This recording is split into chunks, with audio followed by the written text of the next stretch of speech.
Velkommen tilbake til podcasten Jobb med mening. I dag skal vi snakke om noe som kan berøre oss alle i løpet av et langt arbeidsliv, og som for mange kan oppleves både krevende og ikke minst uforutsigbart. Det handler om endring og omstilling i arbeidslivet, og det å miste jobben. Og kanskje handler det for noen om nedbemanning. Det kan også handle om at du skal gå inn i en ny rolle, enten på samme arbeidsplassen der du er, eller det er overgang til et annet sted, altså en annen arbeidsgiver. Eller det kan også handle om overgangen fra arbeidsliv til pensjonisttilværelse. Og for noen så kan denne type overganger kjennes som en lettelse eller en ny mulighet som du har ventet på en stund. Det er egentlig litt sånn, yes, ja, jeg er klar for det, eller jeg bare kaster meg ut i det, og jeg har egentlig hatt lyst på en endring en stund.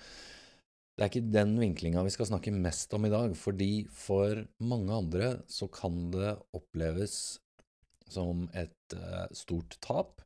Det kan oppleves som sorg og et brudd med det livet du har levd, hvor du nå skal inn i en ganske ny tilværelse.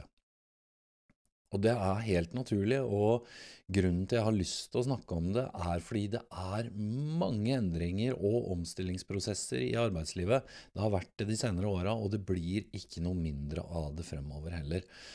Og det jeg har lyst til er å snakke mer om det menneskelige i de store overgangene her. Fordi alt for ofte så har jeg sett både gjennom å være inne og jobbe i bedrifter og organisasjoner hvor det har vært omstillinger og nedbemanninger, og det å ha gjennomgått det selv også, og stått i en omstilling og endringsprosess. At mennesker skyves alt for ofte til side for system, for effektivisering og for organisasjon. At det går først, og så kommer på en måte litt det menneskelige etterpå. Og det er litt sånn, det her gjelder ikke alle, selvfølgelig, men det finnes så mange eksempler på nettopp det jeg snakker om her, og det at mange arbeidstakere føler seg som om de blir litt sånn, du blir kastet litt ut i elva. Plutselig blir du liksom bare kastet ut i elva, og så føres du med strømmen nedover i elva, og du vet ikke helt hva som foregår nå, og du blir litt overlatt til deg selv, mer eller mindre i hvert fall til deg selv, for å finne ut av det, og ikke minst hvordan det oppleves å bare bli kastet ut i den elva og fare med strømmen nedover. For du, det som er med omstilling og endring, nedbemanning, miste jobben, enten det er frivillig eller ufrivillig, eller det er ventet eller uventet, så handler det ikke bare om å miste en jobb. For du mister ikke bare arbeidsoppgavene dine, som du har holdt på med. Du mister fellesskapet, du mister kollegaene dine, som har vært rundt deg i hverdagen, og du mister de strukturene som har vært med å gi hverdagen mening. For noen så kan det bety lengre reisevei. Det kan bety at du må inn i et helt nytt miljø. Det kan bety at du mister statusen du har hatt. Du mister den tryggheten du har hatt, ikke minst i den jobben du har hatt. Kanskje du mister den ansienniteten og det å være den personen med den autoriteten kanskje du har opparbeidet deg opp gjennom årene. Det føles liksom alt det blir rivet vekk fra deg, og nå må du starte på nytt et annet sted. Og det som er her at identiteten din kan også bli utfordret. Og det er jo det mye av disse tingene går inn i. Hvem er du nå som du ikke lenger har den rollen? Og fra utsida så kan noen tenke at ja, men det er jo bare en jobb. Du kan jo alltid få deg en ny jobb. Det her med at vi mennesker, vi ønsker jo at alle andre rundt oss egentlig skal ha det bra, og vi liker å hjelpe. Noen ganger så er ikke den impulsen der veldig mye til hjelp. Hvis du står i en omstillingsprosess, og du har det ganske tungt, så er egentlig noe av det siste du vil høre ja, ja, men det ordner seg. Ja, ja, men da får du begynne å søke jobb da. Ja, men da får du se om du finner noe annet da. Ikke sant? Det er noe av det siste du har lyst til å høre. Og det gjelder også for de som skal ut og bli pensjonister, som nærmer seg slutten av arbeidslivet. Det er litt sånn, ja, ja, men nå er du endelig fri, og nå kan du endelig bruke tida di på hva du vil. Ja, det er lett å si fra utsida, men du, psyken vår, den reagerer ikke som om det her er bare en jobb du er ferdig med, og at du bare kan gå videre, fordi vi knytter minner og følelser, og vi har tilhørighet til mennesker og til steder der vi har jobbet, og hvem vi har jobbet med, hvorfor vi har jobbet der, og hva vi har holdt på med. Og du, når alt det brytes, så føles det, fra et litt sånn biologisk perspektiv, føles det som om vi blir stengt ute fra flokken. Vi er plutselig ikke en del av det fellesskapet vi har vært en del av. Flokken bare beveger seg videre, mens vi blir sånn stående igjen.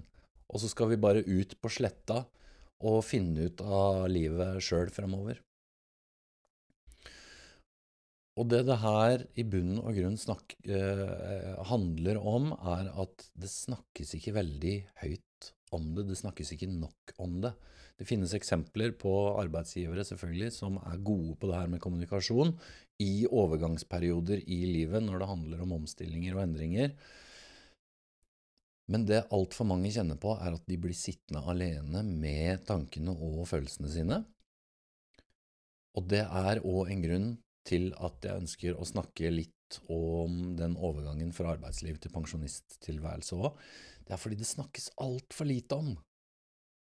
Mange ledere har ikke noe systematisk dialog eller samtaler med den ansatte som skal gå gjennom den enorme overgangen det å gå ifra et arbeidsliv.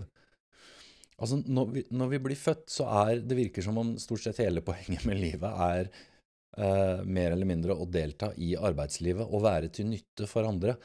Du går gjennom skolegang i mange år, og så skal du være i arbeidslivet stort sett hele livet, helt til slutten, og da det litt sånn der at da skal du ligge på en strand og spise druer og bare slappe av i sola. Men hvis du spør en pensjonist, så det jo sjelden det som foregår etter at du ferdig med jobben. Særlig den første tida til du klarer å etablere noen nye rutiner, et nytt liv, og litt sånn ny identitet. Ja, hvem du nå? Og hva slags funksjon og nytte det du har i samfunnet nå? Det å få kobla på det igjen. Og det handler jo rett og slett om at mange blir ikke godt forberedt. De blir ikke godt nok forberedt på livet etter jobben, mens de i arbeidslivet. Som sagt, jeg har opplevd og vært med på gode overganger fra arbeidsliv til pensjonisttilværelse, og det handler i bunn og grunn mye om anerkjennelse, verdsetting av den ansatte, og litt sånn feires og løftes litt opp og fram hva de har fått til i løpet av den tida de har vært der. Ikke minst bare for det å ha en litt sånn god følelse når du går ut av arbeidslivet, at I made a difference.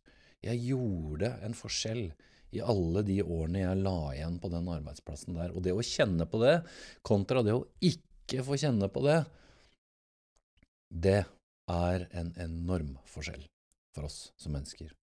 Og det handler om at det gode rutiner for overføring av kunnskap fra den som går ut til de som igjen, og de nye som kommer inn.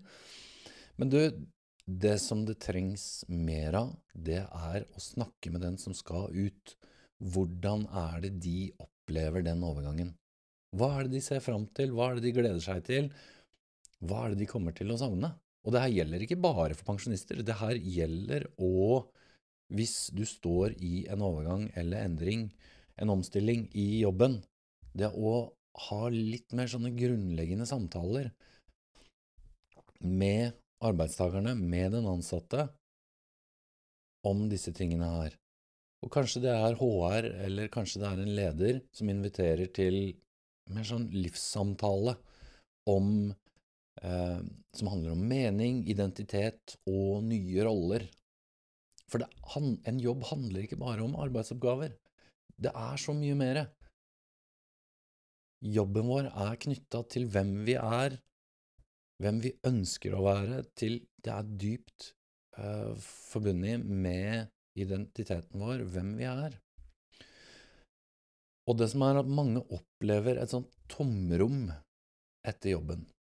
Særlig hvis du er pensjonist, og du går ut, og plutselig der var det stopp. Nå er du litt sånn på egen hånd, nå må du finne ut da, ok, men hva skal jeg bruke de neste årene på, som er meningsfullt for meg? Hvem er jeg nå, apropos dette med identitet og roller? Og hva kan jeg sette i gang med nå? Så jeg har lyst til å sette litt lys på det menneskelige i endring og omstilling, og da særlig det som kan for mange oppleves som utfordrende, og rett og slett ganske vanskelig.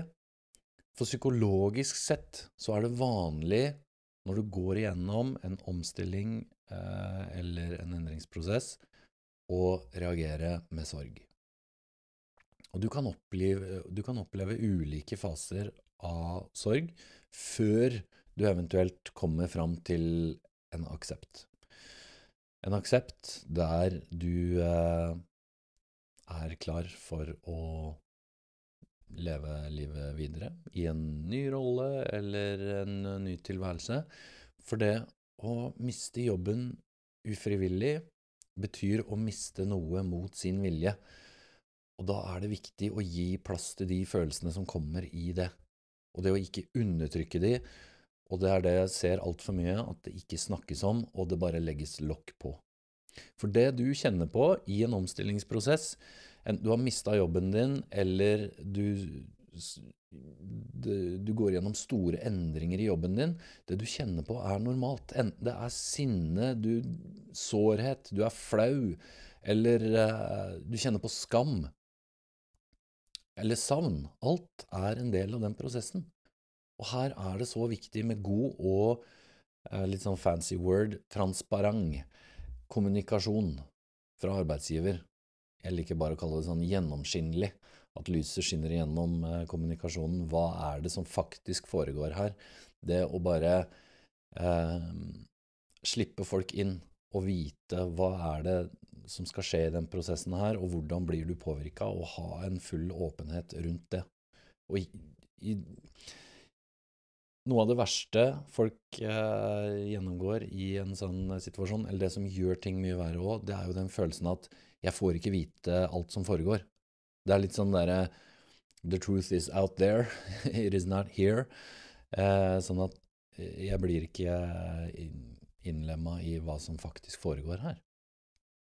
Så det å snakke om både hva som skjer og skal skje, er kjempeviktig fra arbeidsgiver sin side.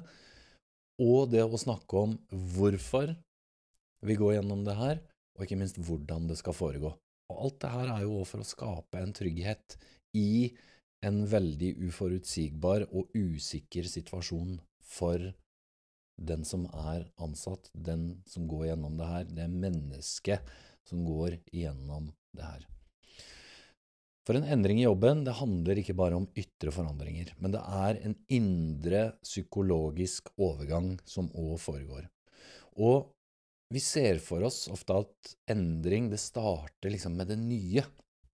Men den psykologiske overgangen som vi går igjennom i endrings- og omstillingsprosesser, den starter med slutten på det gamle.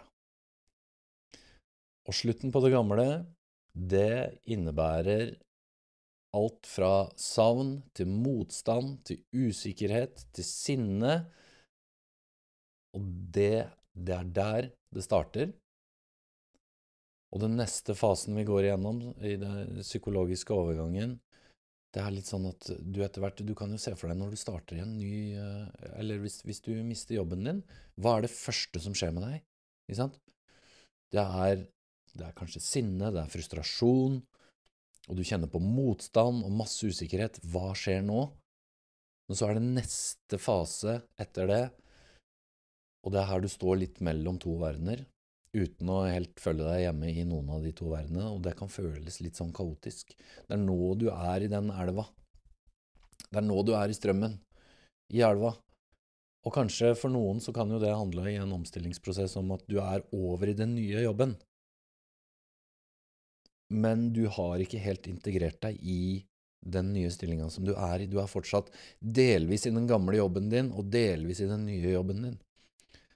Og kanskje du har gått ifra å være rutinert der du var, til å føle deg helt ny og litt blank i den nye.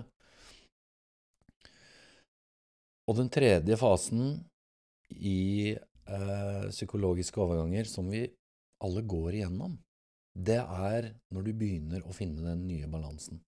Når du har kommet deg opp av elva, du er ute av den strømmen, hvor du har begynt å etablere nye rutiner, og du har begynt å eie den nye situasjonen, og du har begynt å gi slipp på den gamle identiteten din, selv om den kan være med deg, men du har også fått en ny. Og der er det den aksepten ligger. Og det er litt sånn, jeg har nevnt sorg, fordi sorg er sjelden en sånn rett linje. Det er sjelden at du bare går ifra A til Å i sorgen. Du går frem og tilbake mellom ulike stadier, og du kan hoppe over noen, og det finnes ingen riktig måte å gjennomgå sorg på. Men psykiateren Elisabeth Kübler-Ross, hun har jo de 5 kjente stegene for sorg, vanlige stadier, for å kalle det det, som vi alle gjennomgår, men som sagt, det er ikke sånn at du går fra første til 5. sånn veldig systematisk. De gjelder ikke bare når det er sånne store livssorger, sånn som dødsfall for eksempel, men også når vi mister ting som er viktig for oss. Når vi mister jobben eller rollen vår, eller vi mister et fellesskap rundt oss. Og som sagt så kan de komme i ulike rekkefølge, og du kan bevege deg frem og tilbake, men det første stadiet handler om fornektelse. Ikke sant? Det første som skjer, det her skjer ikke meg. Hva? Nedbemanning her nå? Skal jeg ikke jobbe her mer? Hva skal jeg gjøre nå? Og for noen så kanskje det kan bli litt sånn at ja, vi later kanskje som om alt er som før, litt sånn utad i hvert fall. Men den fornektelsen, den gir oss også tid til å ta inn det som skjer i litt sånn mindre doser. Vi bare setter opp det skjoldet, og i mange organisasjoner så kan det her også dukke opp som motstand. Ulike former for motstand. Det gjelder også neste stadie av sorg, som vi kan kjenne på, som handler om sinne. Og det er frustrasjonen som begynner å komme frem. Og det kan være sinne mot arbeidsgiver, eller mot systemet, eller mot kollegaer, eller det kan også være mot deg selv. Og her kan du virkelig kjenne på det her med urettferdighet. Hvorfor skjer det her med meg? Så den fornektelsen og den sinne er 2 sånne tidlige stadier, men de kan nå dukke opp igjen senere. Og så er det 3. stadiet, som også er veldig sånn interessant stadie, fordi det handler om forhandling. Og det er litt sånn, du vil egentlig bare ha tilbake det du har mistet. Og her kan jeg synes det er lettest å tenke på det i forhold til hvis du noen gang har vært i et forhold, og så har du mistet det forholdet, så er det, du begynner å tenke, ok, men hva kunne jeg gjort annerledes, og hva hvis jeg bare hadde gjort sånn og sånn, og kanskje jeg kan finne en vei tilbake i det, kanskje jeg kan få det tilbake. På akkurat samme måte så er det også med, hvis vi mister en jobb, at vi vil egentlig bare ha det tilbake. Men å vite at det her er en psykologisk prosess, så det er ikke sånn, du er ikke gal, fordi du begynner å tenke på de tingene her. Du er ikke alene om å tenke på det. Det her er vanlige stadier som vi alle mer eller mindre går igjennom i ulike sorgprosesser.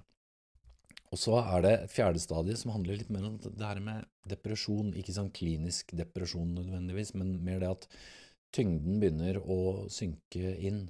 Det at tapet blir mer virkelig, hva du faktisk nå har mistet. Og her kan du føle på tomhet, det er veldig vanlig, det savnet, og ikke minst den usikkerheten rundt fremtiden. Og det kan fort føles som om energien bare forsvinner. En kan føle seg litt sånn utbrent. Fordi det her er jo også et enormt menneskelig stress. Eksistensielt stress å gå igjennom. en sånn sorgprosess, som det er å miste en jobb, enten det er frivillig, ufrivillig, eller det er midt i arbeidslivet, eller ved slutten av arbeidslivet. Men det femte stadiet i en overgang er at du kjenner at det som har skjedd, eller du erkjenner at det som har skjedd, det kan faktisk ikke endres. Og her begynner du å se fremover. Og det derre, altså det tapet du har gått igjennom, det vil jo fortsatt være en del av deg, men det definerer deg ikke nødvendigvis lenger. Og det å vite om de fasene her, bare det å ha litt innsikt i det, forhåpentligvis, kanskje kan det være med å hjelpe deg å forstå noen av reaksjonene dine, hvis du har gått igjennom, du går igjennom, eller hvis du i fremtiden skal gå igjennom store endringer i arbeidslivet. Og kanskje kan det gi litt ro i en urolig tid. Det har det i hvert fall gjort for min del. Det å vite om noen ganger at oi, nå er jeg skikkelig sint på den situasjonen her. Men det å bare vite at ok, det her er en vanlig psykologisk reaksjon. Det å ikke da bare leve seg 100% inn i det sinnet og ødelegge dagen og morgendagen, ikke bare for deg selv, men også alle andre rundt deg. Men det å vite at det her er en del av en prosess som jeg går igjennom. Den er helt naturlig, den skal ikke undertrykkes, jeg skal kjenne på det, men jeg trenger ikke å leve i det. Det trenger ikke å bli kronisk. Det å bare ha det er en sånn mental power.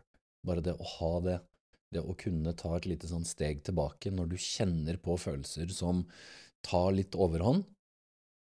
Og det å kunne ha en slags kontroll over det, eller i det minste ha litt sånn coolness i det mens det står på. Men det er også sånn at sorg og tap, det er jo også bare en side av det med omstilling. Og den andre, den handler om hvordan du gradvis kan begynne å bygge opp i en mening, identitet og ny retning i livet, som handler om det med aksept, og som handler om det å få en ny identitet, og komme litt sånn opp av den elva og være på andre siden. Så for å ta noen ting som er viktige her, ved å bygge opp igjen en sånn ny identitet og retning i livet. Så det første handler om det å rett og slett bare sånn akseptere at sorgen er der, at den tyngden er der, den tunge tida den er der, og det å bare gi deg selv litt tid. For det her er ikke noe du bare må komme over så raskt som mulig.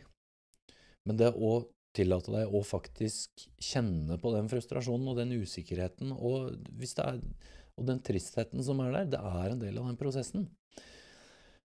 Og det andre, det er å prøve å se litt etter nye verdier og sammenhenger.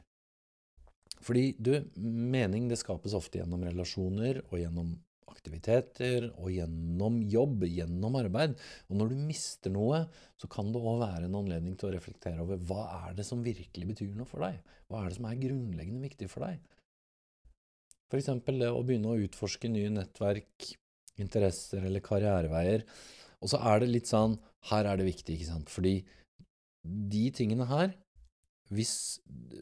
som jeg sa innledningsvis, hvis du møter folk som er i de første stadiene av en sorgprosess, hvis du er på stadie 1 og 2, det er fornektelse og det er sinne, så vil ikke det å snakke om ny mening gi deg mye mening akkurat nå.